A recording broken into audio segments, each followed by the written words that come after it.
Welcome friends, स्वागत है आपका एम के सैनी एजुकेशनल चैनल पर। मैं मनोज सैनी एक बार पुनः आपका अपने यूट्यूब चैनल पर स्वागत करता हूं। आज हम पढ़ेंगे शब्द शक्ति के बारे में।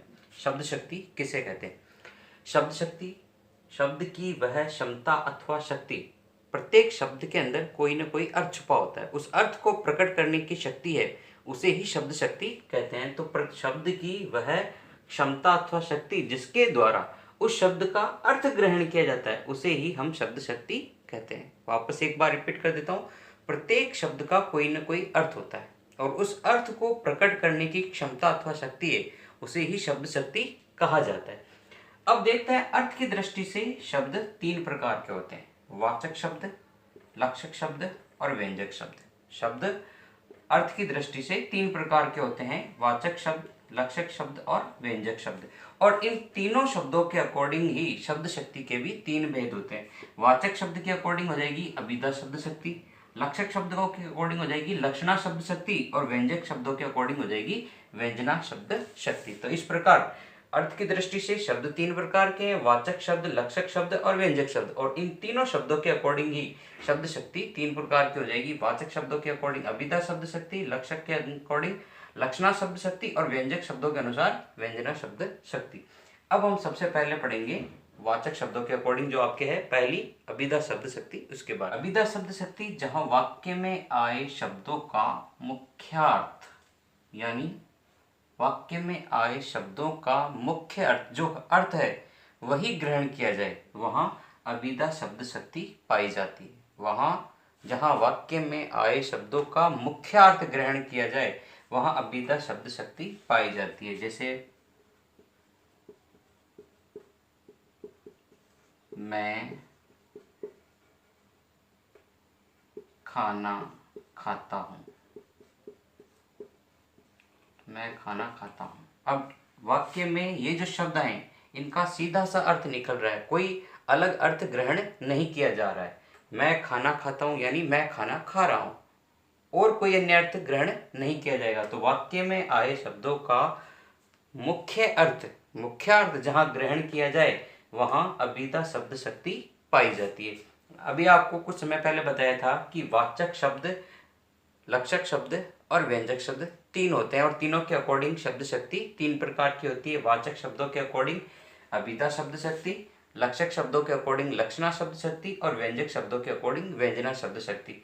अब आते हैं वाचक शब्द की ओर, यानी अभिधा शब्द शक्ति में जो वाचक शब्द है उसकी ओर। वाचक शब्द है वो तीन प्रकार के होते हैं: रूढ़, यौगिक और योग रूप। वाचक शब्द, वाचक शब्दों के अकॉर्डिंग ही अभिधा शब्द शक्ति होती है। वाचक शब्द है वो आपके तीन प्रकार के होंगे: रूढ़, यौगिक और योग रूप। अब हम इन तीनों के बारे में भी थोड़ा सा अध्ययन कर लेते हैं। रूढ़ शब्द किसे कहते हैं, यौगिक शब्द किसे कहते हैं और योग रूढ़ किसे कहते हैं। तो सबसे पहले हम देखते हैं रूढ़ शब्द के बारे में। रूढ़ शब्द किसे कहेंगे? वे शब्द जिनका विघटन करते ही अर्थ पूर्णतया नष्ट हो जाता है। वे शब्द जिनका विघटन करने पर या जिनको तोड़ने पर उनका अर्थ पूर्णतया नष्ट हो जाता है, वे रूढ़ शब्द कहलाते हैं। जैसे हम लिखते हैं जल, जब तक ये वर्ड लिखा हुआ है तब तक हम इसका अर्थ ग्रहण कर सकते हैं, परंतु इन दोनों को हम अलग अलग कर देते हैं। मैंने लिखा जय और उसके बाद में ल, तो अब ये अपना किसी प्रकार का कोई अर्थ स्पष्ट करने में सक्षम नहीं है। तो रूढ़ वे शब्द जो अपना अर्थ स्पष्ट करने में सक्षम तब तक हो जब तक उनको तोड़ा नहीं जाए। तोड़ते ही वह अपना अर्थ स्पष्ट करने में सक्षम न हो तो वे रूढ़ शब्द कहलाएंगे। वापस एक बार देख लीजिए।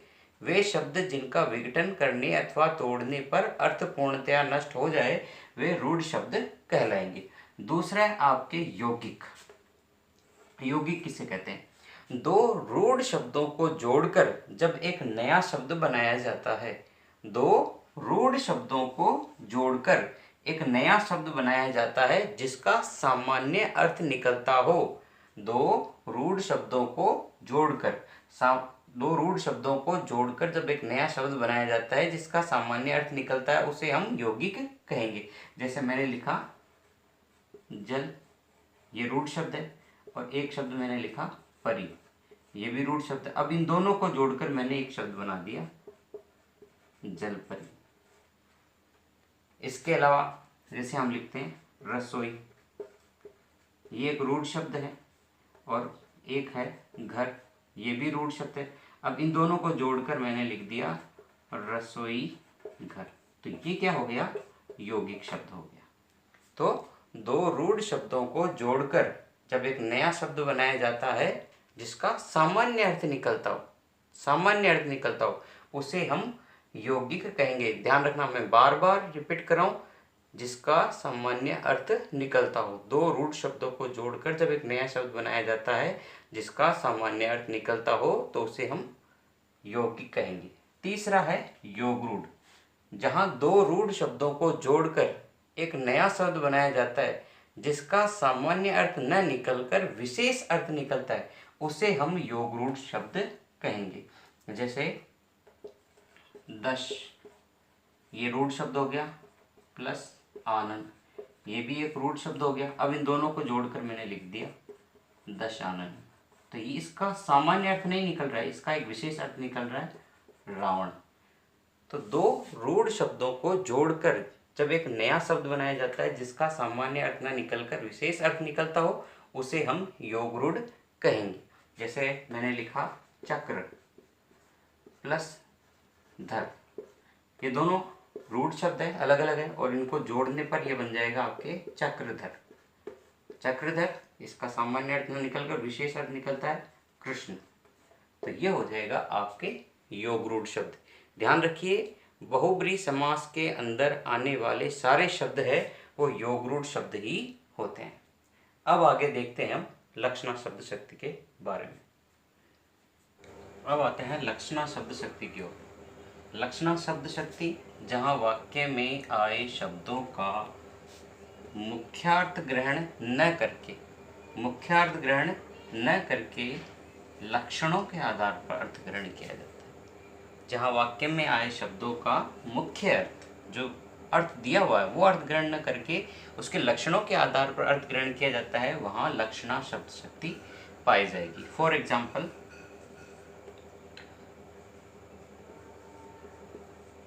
कमल शेर है। प्रस्तुत वाक्य में देखते हैं कि लिखा है कमल शेर है। अब कमल है वो एक लड़के का नाम है, तो एक लड़का शेर कैसे हो सकता है, और अगर शेर है तो वो कमल नहीं हो सकता। तो यहाँ कमल में पाए जाने वाले गुणों के आधार पर यानी लक्षणों के आधार पर उसे शेर बताया गया है। इसके अलावा हम देखते हैं दूसरा, जैसे राजस्थान शेरों की भूमि है। राजस्थान शेरों की भूमि है। अब वाक्य में लिखा है राजस्थान शेरों की भूमि है, तो क्या राजस्थान केवल शेरों की भूमि है या केवल राजस्थान के अंदर शेर ही जन्म लेते हैं? परंतु यहाँ पर राजस्थान के लोगों में पाए जाने वाले वीरता रूपी गुण के आधार पर ये कहा गया है कि राजस्थान शेरों की भूमि है। तो इस वाक्य के अंदर हम मूल अर्थ न ग्रहण करके लक्षणों के आधार पर अर्थ ग्रहण करेंगे। जैसे घोड़ा हवा से बातें करने लगा। इस वाक्य में देखिए, जैसे लिखा है घोड़ा हवा से बातें करने लगा, तो घोड़ा हवा से बातें थोड़ी करने लगा, इसका अर्थ ये हो गया घोड़ा अत्यधिक तेज गति से दौड़ने लगा। तो यहाँ भी वही जो पहले बताया था, लक्षणों के आधार पर अर्थ ग्रहण किया गया। एक अन्य एग्जाम्पल और देखते हैं, जैसे लिखा है गांव में लाठियां चलने लगी। अब हमें पता है लाठियां अपने आप तो चलने से रही, इसका मतलब है कि वहाँ पर कोई झगड़ा हुआ होगा और उसके अंदर लाठियां चलने लगी। तो कुल मिलाकर इन चारों एग्जाम्पल से हम एक ही चीज़ समझ सकते हैं कि जहाँ वाक्य में आए शब्दों का मुख्य अर्थ ग्रहण न करके लक्षणों के आधार पर अर्थ ग्रहण किया जाता है, वहाँ लक्षणा शब्द शक्ति पाई जाती है। लक्षणा शब्द शक्ति के दो भेद हैं, एक रूढ़ि लक्षणा और दूसरी है आपके प्रयोजनवती लक्षणा। रूढ़ि लक्षणा शब्द शक्ति और प्रयोजनवती लक्षणा शब्द शक्ति। अब पढ़ते हैं सबसे पहले रूढ़ि लक्षणा शब्द शक्ति के बारे में। रूढ़ि लक्षणा शब्द शक्ति जहाँ वाक्य में आए शब्दों का प्रचलित, पुराना अथवा परंपरागत अर्थ ग्रहण किया जाए। आपको यहाँ ध्यान रखना है, रूढ़ि लक्षणा शब्द शक्ति जहाँ वाक्य में आए शब्दों का प्रचलित, पुराना या परंपरागत जो कई समय से चला आ रहा है वही अर्थ ग्रहण किया जाए तो वहाँ रूढ़ि लक्षणा शब्द शक्ति पाई जाएगी। जहाँ वाक्य में आए शब्दों का प्रचलित, पुराना अथवा परंपरागत अर्थ ग्रहण किया जाए वहाँ रूढ़ि लक्षणा शब्द शक्ति पाई जाएगी। जैसे मोहन अपनी माँ की आँखों का तारा है। मोहन अपनी माँ की आँखों का तारा है। अब इस वाक्य में साफ पता चल रहा है कि यहाँ मोहन अपनी माँ को बहुत प्रिय है, इसलिए ये वाक्य कहा गया है। इसलिए यहाँ पर रूढ़ि लक्षणा शब्द शक्ति है। इसके अलावा आप दूसरा एग्जाम्पल देख लीजिए। पेट में चूहे कूद रहे हैं। यहाँ दिया है पेट में चूहे कूद रहे हैं। पेट में चूहे कूदने का तो सवाल पैदा नहीं होता। यहाँ अर्थ यही ग्रहण किया जाएगा कि अत्यधिक भूख लगी है, इसीलिए ये कहा गया है।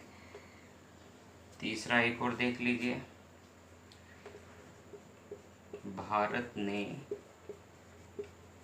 पाकिस्तान को धूल चटाई। भारत ने पाकिस्तान को धूल चटाई। अब यहाँ तो ऐसा तो है नहीं कि पूरे भारत ने पाकिस्तान को जाकर धूल चटाई। यहाँ एक ही है कि भारत ने पाकिस्तान को मात दी।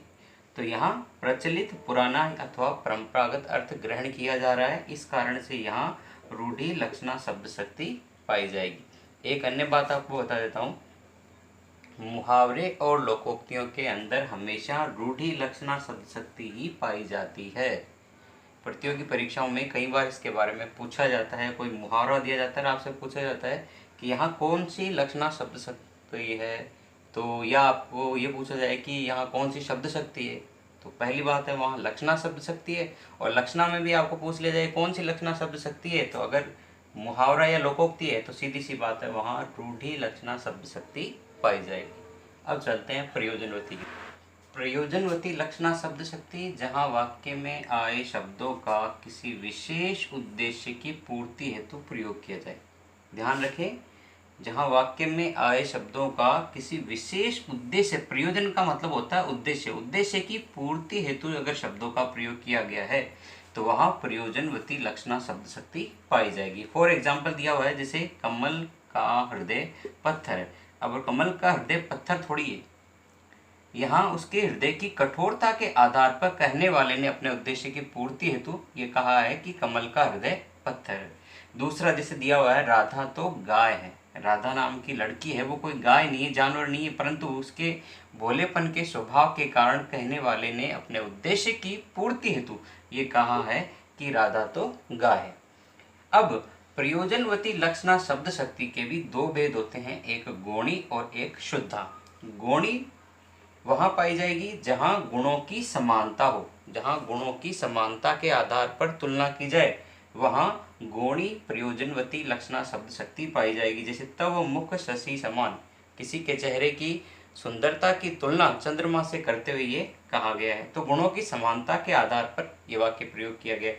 दूसरा है शुद्ध, जहाँ गुणों की समानता न होने के उपरांत भी तुलना की जाए तो वहाँ प्रयोजनवती लक्षणा शब्द शक्ति का ही भेद शुद्धा पाया जाएगा। जैसे अबला नारी हाय तुम्हारी यही कहानी, आंचल में है दूध और आंखों में पानी।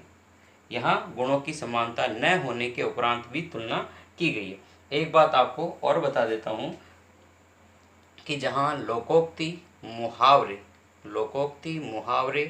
उपमा अलंकार, रूपक अलंकार और अतिशोक्ति अलंकार का प्रयोग किया जाए वहाँ हमेशा लक्षणा शब्द शक्ति ही पाई जाएगी। वापस एक बार देख लीजिए, जहाँ लोकोक्ति, मुहावरे,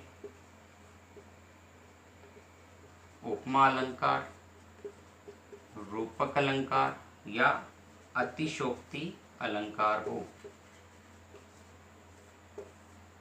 वहां लक्षणा शब्द शक्ति ही पाई जाएगी।